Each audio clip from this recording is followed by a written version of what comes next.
Oi, gente, tudo bem? Hoje eu quero propor uma reflexão acerca de um tema fundamental, que é a questão da relação entre o racismo e a infância, e a pequena infância, na verdade. É preciso a gente pensar o que entendemos e o que consideramos a esse respeito. Isso tem a ver com a nossa capacidade de reflexão sobre um tema tão importante, sobre um tema que afeta toda a sociedade brasileira, sobre o mundo todo, se impõem as práticas e o pensamento racista, a segregação da população negra e da cultura negra. Muitas vezes a gente fica imaginando que isso não faz parte dos debates na educação infantil, justamente porque paira sobre nós um imaginário de que os bebês e as crianças são tão inocentes e que estão à parte e alheios de todas as questões sociais. A sociologia da infância nos mostra então que isto é um grande equívoco. Considerar os bebês e as crianças como sujeitos sociais é considerá-los também como sujeitos que são afetados pela cultura e que também afetam a cultura. Nesse ponto de vista, se a cultura brasileira se constituiu a partir de uma ideia, de um pensamento e de práticas racistas, é claro que tudo isso estará presente no cotidiano das crianças. As crianças são altamente afetadas por esse tipo de pensamento social. É importante considerar também as mensagens que são veiculadas pelas grandes mídias e que vão influenciando silenciosamente a composição do pensamento. Um pensamento que se sustenta em que alguns lugares, em alguns momentos, não cabe a negritude. Então, por exemplo, no lugar de ser princesa ou ser príncipe, a imagem que a grande mídia veicula é sempre da figura branca.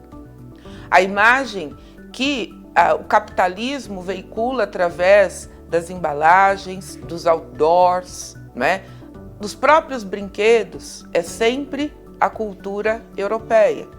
E onde estão as crianças negras? Os seus tons de pele, a sua própria ancestralidade. No Brasil nós não falamos de ancestralidade. Nós ainda pensamos a questão étnica do ponto de vista do tom da pele, da questão biológica. E, portanto, quanto mais escura é a pele de uma pessoa, fica mais atestado a sua negritude e a exclusão de uma matriz europeia que está em todos nós. Porque antes de mais nada é preciso pensar na forma como a sociedade brasileira se constituiu. Uma sociedade constituída por matriz africana, europeia e indígena. Ao considerar dessa forma, é importante a gente entender que quando falamos de negro no Brasil, é preciso o adjetivo para ressaltar a miscigenação, o negro brasileiro. Esse negro que tem matriz africana, esse negro que tem matriz europeia e que também tem matriz indígena. Muito bem, desse ponto de vista, nós temos que pensar como tudo isso reverbera no dia a dia das crianças, como elas vão percebendo todo esse pensamento, toda essa forma de ser da sociedade brasileira que exclui a negritude de vários âmbitos e de vários processos. Nós vamos observar nas escolas, por exemplo, a ausência ainda de um currículo antirracista, um currículo que se esparrame pela escola, trazendo representatividade, introduzindo a literatura negra, introduzindo os debates a respeito da cultura indígena. Portanto, um currículo antirracista é um currículo que toma a identidade da escola. É um currículo onde as paredes são utilizadas para representar a negritude brasileira, onde as crianças são convidadas a investigar e a conhecer a cultura negra. Observa, portanto, que esta investigação cultural que deve acontecer no interior da escola precisava ser propiciada através da seleção dos objetos, da seleção dos livros, dos contos, da introdução de brincadeiras de matriz africana, das tradições, das culturas, dos pequenos povos, dos pequenos ajuntamentos, a ideia de colocar na educação infantil um diálogo fundamental e prioritário para construir uma identidade antirracista, não se refere a projetos específicos. E nesse mês de novembro, o mês em que se comemora o Dia da Consciência Negra, é importante também considerar que nós precisamos ampliar esse debate para que ele se esparrame também ao longo de todo o ano e ao longo de todos os anos, e não apenas num mês específico, como data comemorativa, como um trabalho apartado de todo um compromisso cotidiano. Muitos projetos são desenvolvidos para falar de diversidade com as crianças, para falar de outras questões, buscando formas de construir esse diálogo na escola.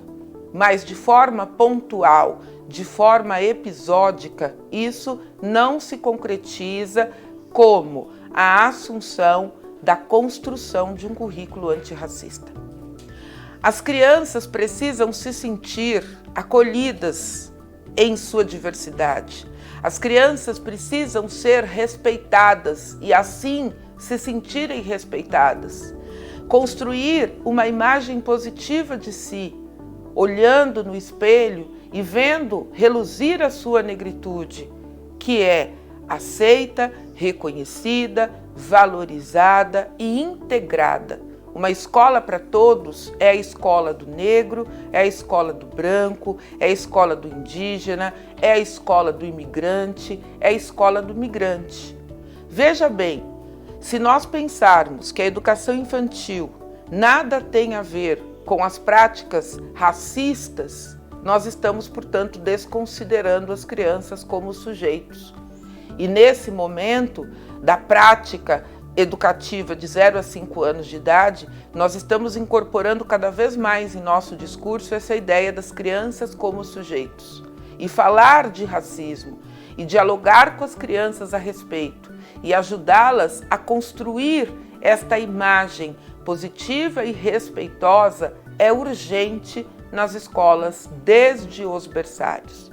Construindo uma narrativa pedagógica onde os meninos possam compreender a diversidade, não como uma aberração, não como um problema, mas compreendendo que naturalmente o ser humano é diferente.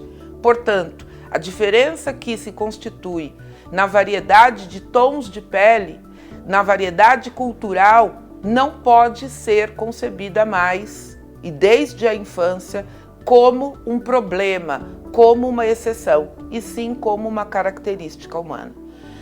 Eu gostaria de provocar vocês todas e me provocar também, como professora, como negra, para a gente pensar a respeito disso.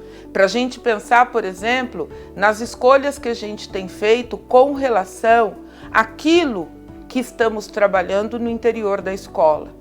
Não se trata de assumir uma posição onde o negro está no poder, de supremacia, mas se trata de construir um diálogo onde haja um equilíbrio no reconhecimento e a reconstrução da imagem do povo negro que foi tão afetada ao longo da história brasileira.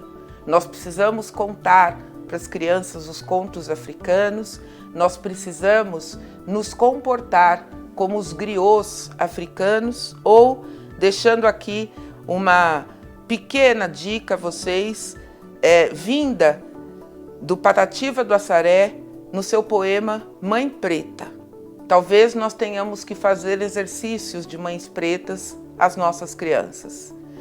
Espero que tenhamos comunhão, tenhamos parceria, tenhamos olhar apurado e sensível para a urgência de construir um currículo antirracista na escola da infância, cotidianamente, ao longo do ano e por muitos e muitos anos até que o racismo desapareça.